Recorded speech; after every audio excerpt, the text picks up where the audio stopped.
Tout le monde connaît la BMW R200 GS. C'est simple, c'est sans doute la grosse moto la plus vendue au monde. En France, elle est dans le top 5 et en Allemagne, en Allemagne, c'est la moto la plus vendue avec 7000 unités par an. Pour 2017, la nouvelle BMW R200 GS a quelques modifications, mais il y a surtout 2 versions un peu spéciales, dont une, la Rally, qu'on est venu tester au March Moto Madness.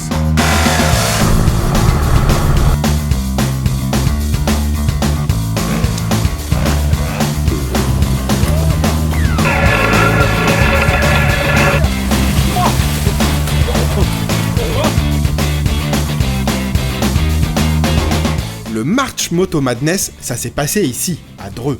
Pour ceux qui sont nuls en géographie, c'est là, juste en dessous de la croix. Sauf que c'était un peu trop près de la maison. Alors pour s'y rendre, on a décidé de faire un petit détour. Pas très loin, hein, on est juste passé par l'Ardèche. Déjà, ça nous a permis de tester la nouvelle GS dans sa version exclusive. Et puis vu comment les petits gars de SW Motech nous ont équipé la moto façon Sherpa tibétain, ça aurait fait vraiment petit joueur de seulement faire 140 bornes avec. Y a pas à tortiller, à chaque fois qu'on grimpe sur une R200 GS, on est bluffé. Ce gros trail est déconcertant à plusieurs titres. On hallucine sur sa facilité de prise en main, sur son équilibre général et l'agilité de sa partie cycle, sur la rondeur du moteur, ou encore sur la douceur des commandes. Enchaîner les kilomètres au guidon de l'allemande, c'est un peu comme faire du tapis volant. Pas grand chose ne peut venir perturber votre route. Les suspensions par télélever et paralever gomment les défauts du bitume tout en assurant un confort de pacha pour le pilote et une incroyable rigueur dans la précision des trajectoires. Du coup, pas facile de faire évoluer la bête, d'où l'idée chez les marketeurs de BM de nous proposer cette année 2 nouvelles variantes.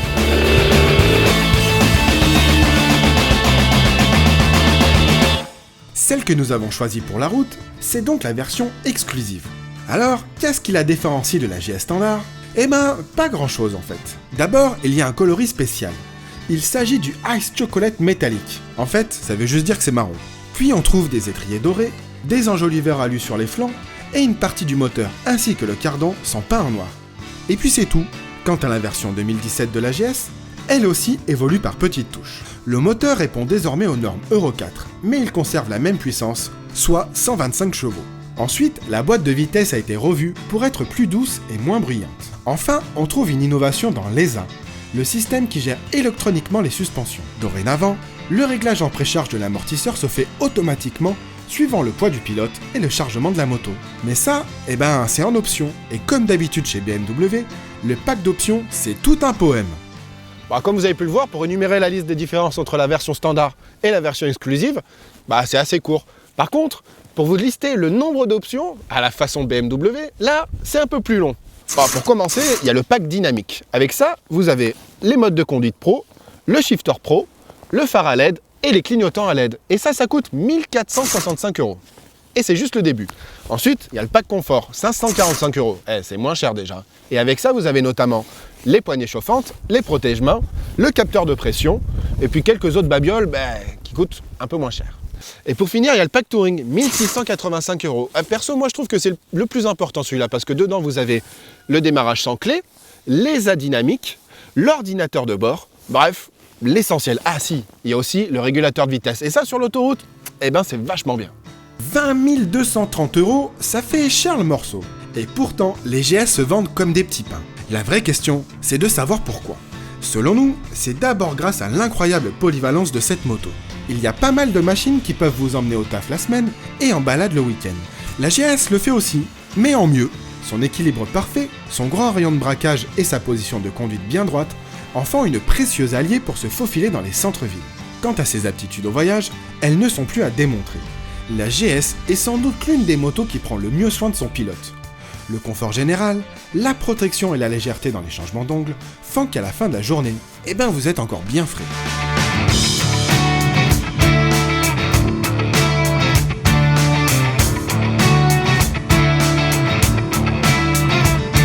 Enfin, depuis le passage au moteur liquide en 2013, le Trail GT a gagné en peps et en sportivité.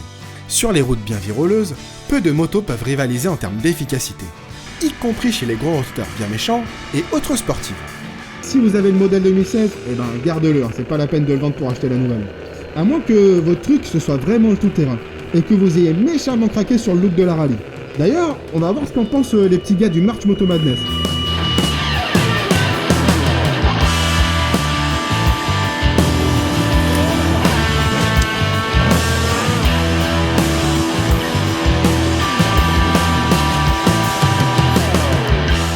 début, vu le nom du truc, on pensait débarquer dans une sorte d'enduro extrême. Eh ben, pas du tout. Le March Moto Madness, c'est un grand parc d'attractions de 14 hectares où les débutants sont les bienvenus. En plus des randonnées, on trouve une grosse dizaine de manèges, dont le niveau de difficulté est croissant.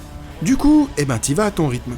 Sur place, on a croisé des motos très variées, du petit trail basique au gros trail GT full équipé.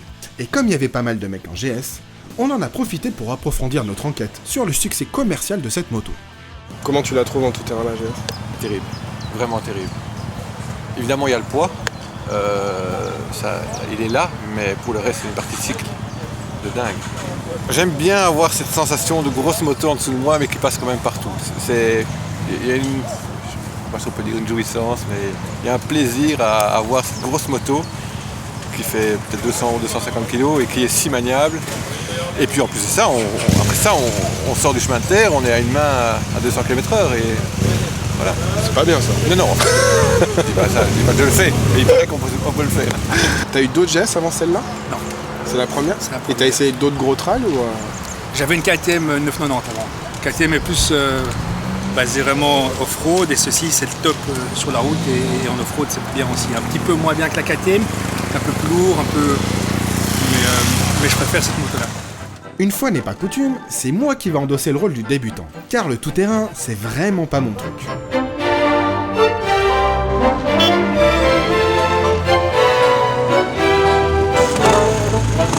Pour commencer, j'avais oublié de baisser la pression des pneus. Alors forcément, au premier virage un peu appuyé sur l'herbe mouillée, eh ben je me suis vautré comme un gros naze. Notez quand même que j'ai la technique pour relever la moto comme un vrai pro. Et puis, SW Motec nous avait installé toutes les protections qui vont bien. Du coup, même pas une égratignure sur notre GS Rally. Outre un coloris bleu, cette version aborde de magnifiques jantes à rayons, une selle plate, une bulle basse et des repose-pieds typés enduro. Mais comme souvent chez BM, le meilleur se cache à l'intérieur. Et avec l'option partie cyclosport, le tarage des ressorts des suspensions est plus ferme et le combiné amortisseur-ressort est plus long afin d'augmenter la motricité en tout terrain. Sur le papier, la Rally a tout d'une arme de guerre. Et sincèrement, j'étais plutôt effrayé et bien tendu durant mes premiers tours de roue. Sauf qu'en fait, cette moto est incroyable. Bon, comme vous avez pu le voir, niveau tout-terrain, je suis quand même assez débutant. Et le truc impressionnant avec cette moto, c'est qu'elle vous facilite la vie. Elle a beau être lourde, elle est plutôt hyper maniable, hyper bien équilibrée. Et surtout en mode enduro, il y a une gestion de l'accélérateur qui est tip top, même à très bas régime. Il n'y a pas besoin d'embrayage pour relancer. Même avec un poireau comme moi à son guidon. Bon, on va pas vous saouler longtemps avec des images de moi qui roule à 2 à l'heure avec un manche à balai dans le cul. On va plutôt se consacrer aux pilotes présents au March Moto Madness. L'organisateur de ces 2 jours de roulage se nomme Cocorico Rando. Une bande de 4 amis qui mettent aussi en place plusieurs randonnées trail comme le Paris-Dunkerque, la Vercingétorix ou la Royale, une nouveauté de 2017 qui aura lieu autour des châteaux de la Loire. Leur idée principale, c'est l'aventure près de chez vous. Et ça fonctionne plutôt pas mal, car la France reste un superbe terrain de jeu. Et puis, ils font les choses bien. Sur le MMM, les membres du staff sont nombreux et hyper cool. On trouve plein d'activités parallèles, comme des runs ou encore des courses de lenteur. Et ils ont même fait venir notre pote Jean-Pierre Goy pour faire une démo et filer quelques conseils.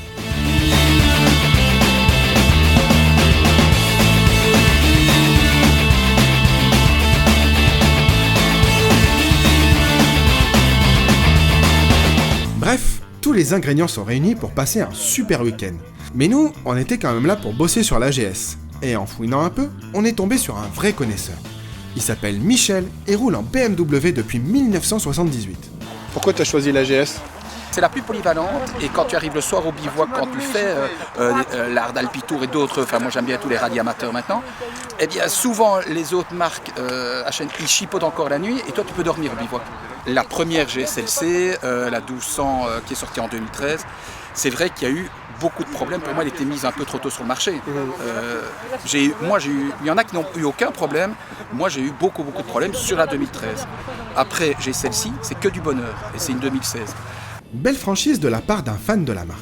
Et c'est vrai que les premières GS et RT à refroidissement liquide ont rencontré quelques soucis de jeunesse. Pour autant, si on parle de la qualité intrinsèque de la GS, difficile de ne pas dire que c'est une super machine. Comme nous l'avons vu à travers cette vidéo, sa polyvalence demeure sa plus grande qualité, que ce soit sur route ou en TT. Après, en termes de robustesse, on a trouvé mieux. Une moto increvable, légère, pas chère, et en plus, elle est vintage.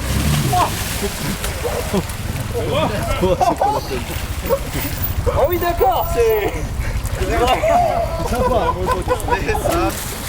Et ouais, la Suzuki DR démarre du premier coup, même après un tel bain. Ouais, ça roule en GS. Pour finir, on voulait vraiment remercier l'équipe de Cocorico Rando pour leur accueil et leur professionnalisme. Franchement, ces gars-là se décarcassent pour que tous les pilotes s'amusent, et ce, quel que soit leur niveau. Allez, on laisse le mot de la fin à notre plongeur préféré, qui même trempé jusqu'aux os, a su conserver sa bonne humeur. Venez nombreux. Venez nombreux. Sur la BMW R200 GS, on a aimé la polyvalence, la rondeur du moteur, l'aptitude à enchaîner les kilomètres, l'efficacité globale et le comportement en tout terrain, même pour les nuls.